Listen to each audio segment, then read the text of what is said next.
Hola y bienvenidos a Coibox.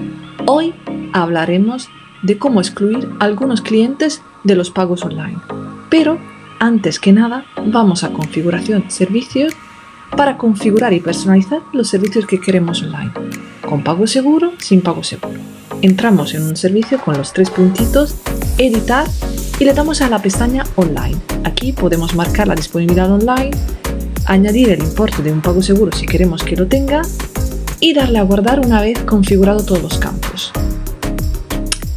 A partir de allí, en marketing, recordad que tenéis que activar una pasarela de pago para que os paguen online, pago seguro o la totalidad de la reserva.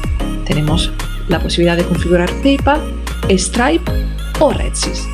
Por último, vamos a Agenda, Ajustes y podemos activar el pago seguro o que el cliente pague la totalidad de la reserva.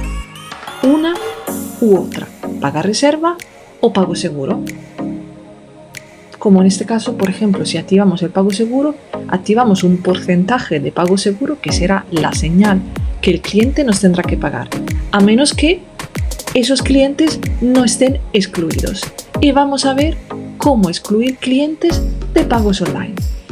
Desde Ajustes, abajo en la configuración, podemos activar las exclusiones por número de citas realizadas, por ejemplo 5 citas, o también en alternativa podemos configurar que los clientes no tendrán que pagar si pertenecen a la categoría familia, por ejemplo, o invita a un amigo.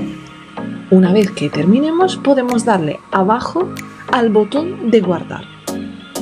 ¿Cómo configuramos una categoría de cliente? Es muy fácil.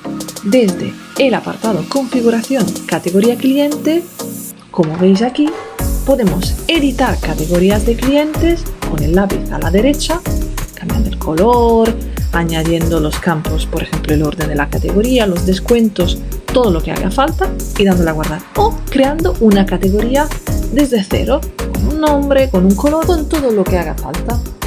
Ahora seguimos entrando en la ficha de un cliente en concreto para excluir pagos online de esa persona, más allá de los filtros que hemos creado antes. Incluso aquí os enseño cómo añadir una categoría cliente a una persona en concreto.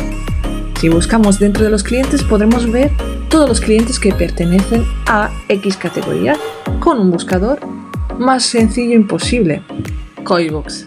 Hasta la próxima cita.